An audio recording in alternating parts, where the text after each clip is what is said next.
जब भी तुम कुछ भी पढ़ो, always ask a lot of vice, how, what. क्यों ऐसा हो रहा है, उसके पीछे क्या क्यों है, अगर ऐसा हो रहा है तो वो क्यों हो रहा है। कि तुम कुछ भी एक कॉन्सेप्ट को पढ़ रहे हो, अगर तुम इंटरनल कॉम्बशन इंजन का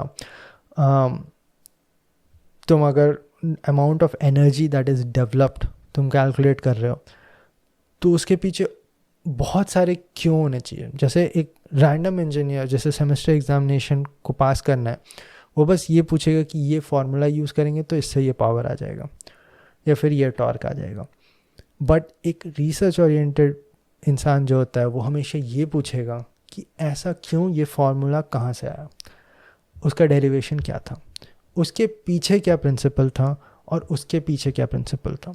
और वो तुम अगर ब्रेक डाउन करने लगो तो वो गारंटीड तुम्हारा 8 से 10 स्टैंडर्ड का फिज़िक्स, केमिस्ट्री एंड मैथमेटिक्स में ब्रेक डाउन हो जाएगा। जब मैं पढ़ाता था मैकेनिकल इंजीनियरिंग के सब्जेक्ट्स, या फिर अभी भी अगर मैं कुछ कॉन्सेप्चुअल चीज़ को एक्सप्लेन कर रहा हूँ, जैसे स्ट्रेस स्ट्रेन कर्व को एक्सप्लेन कर दिया या फिर हीट ट्रांसफ़र को एक्सप्लेन कर दिया, मैं अभी भी उसी लेवल पे एक्सप्लेन करता हूँ कि तुम्हारे पास कुछ क्वेश्चंस बचेंगे ही नहीं। भले उसमें ज़्यादा टाइम लग जाए समझाने में, लेकिन तुम्हें हर चीज़ समझ में तो आ गया, और वो हमेशा के लिए समझ में आ गया तुम्हें। जब तुम उतने माइन्यूट लेवल पे चीज़ों को ब्रेक डाउन कर देते हो तो फिर उसे भूलना मुश्किल हो जाता है, because that becomes a part of you. बहुत सारी चीज़ कोर मेमोरी होते हैं ना तुम्हारे, जैसे ABCD तुम्हें आता है, या फिर तुम्हें बहुत सारे चीज़ बस पता है कि न्यूटन्स फर्स्ट लॉ होता है तो होता है, न्यूटन्स थर्ड लॉ होता है तो होता है, वो तुम्हें पता है, उसमें ज़्यादा तुम्हें सोचने की ज़रूरत नहीं है।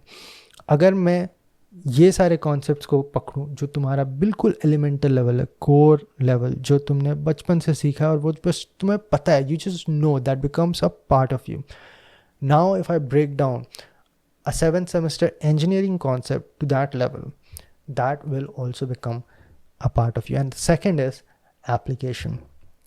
जो भी चीज़ तुम पढ़ते हो या समझते हो, it is always applied in things around you, guaranteed। कुछ भी कॉन्सेप्ट तुम समझ रहे हो स्पेशली इंजीनियरिंग एंड साइंसेज में, तो गारंटीड कहीं ना कहीं अप्लाई हो रहा है तुम्हारे अराउंड। इवन तुम्हारा जो लेट अस से नोजल के थ्रू फ्लो हो रहा है रॉकेट में, उसके लिए तुम्हें रॉकेट देख के समझने का ज़रूरत नहीं है।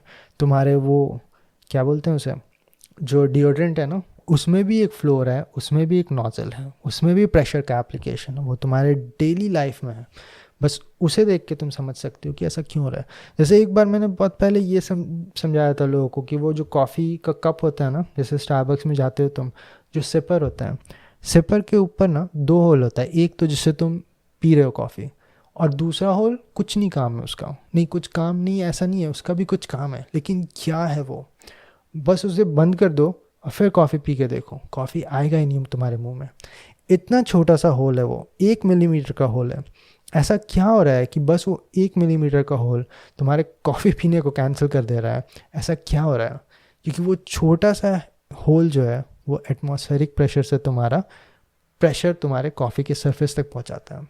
अगर वो तुमने बंद कर दिया तो तुम्हारा कॉफ़ी मग के या फिर सिपर के अंदर नेगेटिव प्रेशर हो जाएगा, जिसके वजह से तुम्हें बहुत ज़्यादा एफर्ट लगाना होगा। जितना ज़्यादा एफर्ट लगाओगे वहाँ पे नेगेटिव प्रेशर उतना ज़्यादा हो जाएगा, तो एक पॉइंट पे तुम कॉफ़ी पी ही नहीं पाओगे। वो छोटा सा 1 mm का होल को अगर तुम छोड़ देते हो तो एटमॉस्फेरिक प्रेशर तुम्हारे कॉफ़ी के सरफेस में जा रहा है, तुम्हारा मुंह का सेक्शन ऑलरेडी नेगेटिव प्रेशर बना रहा है, and you don't have to fight negative pressure inside the sipper.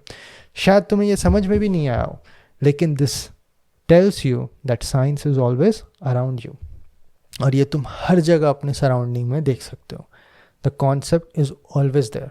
So ask a lot of questions, break it down to 8 to 10 standard physics, chemistry and maths, and always look for application. Application बस तुम्हारा यही करता है कि जो भी concept तुमने समझा उसे तुम बार बार अप्लाई करते हो तो वो बार बार रिपीटेशन बन जाता है। अभी जैसे मैंने बोला कि तुम्हारे कुछ कॉन्सेप्ट बिल्कुल बेस कोर मेमोरी बन चुके हैं तुम्हारे, वो क्यों, क्योंकि तुमने उसे बार बार अप्लाई किया। 5 साल 10 साल तक तुमने न्यूटन सेकंड लॉ को बार बार देखा, हर जगह अप्लाई किया। कार चल रहा है तो तुम देख रहे हो न्यूटन्स सेकेंड लॉ एक्सेलरेशन के थ्रू, कोई कार क्रैश हो रहा है तो तुम देख रहे हो Newton's third law, conservation of momentum देख रहे हो, तुम्हें बहुत सारी चीज़ समझ में आ रहे हैं। लेट अस से स्काई का कलर ब्लू क्यों है, तो तुम्हें इलेक्ट्रोमैग्नेटिक वेव्स या फिर विजिबल रेंज के कलर समझ में आ रहे हैं, तुम्हें बहुत सारी चीज़ एप्लीकेशन के थ्रू दिख रहे हैं। तुम इंजीनियरिंग या साइंस के कॉन्सेप्ट्स को भी बार बार अप्लाई करोगे तो तुम्हें चीज़ें बहुत अच्छे तरीके से समझ में आने लगेंगी। और यही चीज़ मैंने जब समझा तो मेरा बार्क का इंटरव्यू निकला जो कि हाईली कंसेप्चुअल होता है, इसरो का इंटरव्यू निकला जो कि इक्वली कंसेप्चुअल होता है, एंड देन आईआईटी बॉम्बे का इंटरव्यू भी निकला जो कि also very conceptual. So that's what differentiates a normal career to a research oriented career.